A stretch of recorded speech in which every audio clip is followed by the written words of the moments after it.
दोस्तों नमस्कार, मैं हूँ रोहित कौशिक और आप देख रहे हैं रोहित संवाद। दोस्तों, बिहार विधानसभा चुनाव से पहले एक बार फिर भाषा की मर्यादा तार तार हो रही है। लगातार असभ्य भाषा बोली जा रही है, ऐसी भाषा कही जा रही है जो किसी भी रूप में स्वीकार्य नहीं हो सकती। बिहार चुनाव में एनडीए की जनसभा को संबोधित करते हुए दरभंगा पहुंचे उत्तर प्रदेश के मुख्यमंत्री योगी आदित्यनाथ ने कहा कि महागठबंधन में 3 बंदर पप्पू, टप्पू और अप्पू हैं, जो सच बोलने, सुनने और देखने से परहेज करते हैं। योगी आदित्यनाथ ने कहा कि गांधी जी के 3 बंदर गांधी जी के उपदेशों पर काम करते थे। आज इंडिया गठबंधन में भी 3 बंदर आ गए हैं। इनका नाम पप्पू, टप्पू और अप्पू है। पप्पू सच और अच्छा बोल नहीं सकता, टप्पू सच देख नहीं सकता और अप्पू सच सुन नहीं सकता। इन्हें एनडीए सरकार द्वारा किए जा रहे विकास कार्य दिखाई नहीं देते। एनडीए सरकार जो लगातार सराहनीय कार्य कर रही है, वो कार्य इन्हें दिखाई नहीं देते। खुशबू का इन्हें पता नहीं चलता है और लगातार ऐसे दल दुष्प्रचार करते रहते हैं। योगी आदित्यनाथ ने कहा कि बिहार में आरजेडी और कांग्रेस तथा इनका पार्टनर उत्तर प्रदेश में है। ये सब घोर हिंदू विरोधी हैं। कांग्रेस वालों ने श्री राम और जानकी के अस्तित्व पर सवाल उठाया और उत्तर प्रदेश में समाजवादी पार्टी ने राम भक्तों पर गोलियां चलवाई। तो बिहार में उत्तर प्रदेश के मुख्यमंत्री योगी आदित्यनाथ ने पप्पू, टप्पू और अप्पू के माध्यम से चुनाव जीतने का बीड़ा उठाया है। भारतीय जनता पार्टी लगातार ऐसे बयानों से यह प्रदर्शित करती रहती है कि कांग्रेस और अन्य जो विपक्षी पार्टियां हैं वो हिंदुओं के विरोध में हैं। दोस्तों, एक दिन पहले ही प्रधानमंत्री नरेंद्र मोदी ने बिहार में आयोजित एक रैली में कहा था कि आरजेडी ने कांग्रेस की कनपटी पर कट्टा रखकर मुख्यमंत्री का चेहरा चोरी कर लिया। अब आप देखिए कि देश के प्रधानमंत्री, भारत के प्रधानमंत्री कैसी भाषा बोल रहे हैं। उनकी भाषा में भी एक हिंसा दिखाई दे रही है।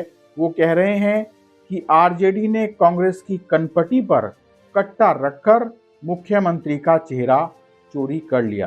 दोस्तों, क्या अब चुनाव ऐसी ही भाषा के सहारे लड़े जाएंगे? क्या अब चुनाव में ऐसी ही असभ्य भाषा का इस्तेमाल किया जाएगा?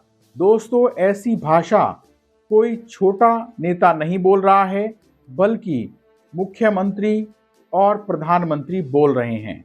यह सही है कि केवल भारतीय जनता पार्टी ही नहीं, बल्कि लगभग हर राजनीतिक दल में ऐसे नेता मौजूद हैं जो जानबूझकर गंदी भाषा का इस्तेमाल कर रहे हैं, असभ्य भाषा बोल रहे हैं। लेकिन जब मुख्यमंत्री और प्रधानमंत्री ही सड़क छाप भाषा का इस्तेमाल करने लगें, तो छोटे स्तर के राजनेताओं से क्या उम्मीद की जा सकती है?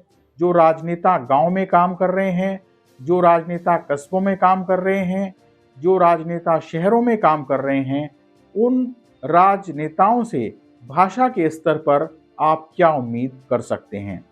पिछले कुछ वर्षों में राजनीति की भाषा का स्तर जिस तरह से गिरा है, वह इस दौर के राजनेताओं की मानसिकता को दर्शाता है। अक्सर भारतीय जनता पार्टी यह प्रदर्शित करती रहती है कि भारत में प्रधानमंत्री नरेंद्र मोदी जैसा राजनेता आज तक पैदा नहीं हुआ। यहाँ तक कि भारत के प्रथम प्रधानमंत्री पंडित जवाहरलाल नेहरू को भी कोसने में भारतीय जनता पार्टी कभी पीछे नहीं रहती। क्या जवाहरलाल नेहरू, इंदिरा गांधी या फिर राजीव गांधी की भाषा ऐसी थी? क्या उनकी भाषा में कोई हिंसा झलकती थी? क्या उनकी भाषा असभ्य थी? क्या लाल बहादुर शास्त्री, चौधरी चरण सिंह, चंद्रशेखर या फिर किसी पुराने राजनेताओं की भाषा ऐसी थी?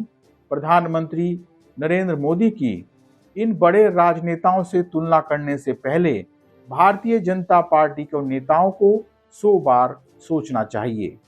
दोस्तों, सवाल यह है कि इस दौर की राजनीति की भाषा इतनी गंदी कैसे हो गई है?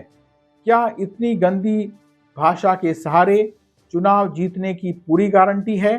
दरअसल पुराने जमाने में राजनीतिक विचारधारा अलग होने के बावजूद राजनेताओं के मन अलग नहीं थे। वैचारिक रूप से असहमत होने के बावजूद एक दूसरे के प्रति राजनेताओं के मन में सम्मान था। इस दौर में एक दूसरे के प्रति सम्मान खत्म हो चुका है। अब किसी भी तरह से चुनाव जीतना ही अंतिम उद्देश्य रह गया है। दोस्तों, यही कारण है कि अब राजनीति में भाषा की मर्यादा खत्म हो चुकी है और अब राजनीति में अप्पू, टप्पू, पप्पू और कट्टे जैसी भाषा इस्तेमाल की जा रही है। क्या इस दौर के राजनेता आने वाली पीढ़ी को यही गंदी भाषा सौंपेंगे, जिसमें आने वाली पीढ़ी, आने वाले राजनेता ऐसी गंदी भाषा इस्तेमाल करेंगे और इस असभ्य भाषा के सहारे ही चुनाव लड़ा जाएगा? बहरहाल आज इतना ही। आपसे विनम्र निवेदन है कि आप हमारे YouTube चैनल रोहित संवाद को सब्सक्राइब करके और हमारे फेसबुक पेज रोहित संवाद को फॉलो करके जन सरोकार की पत्रकारिता को समर्थन दें।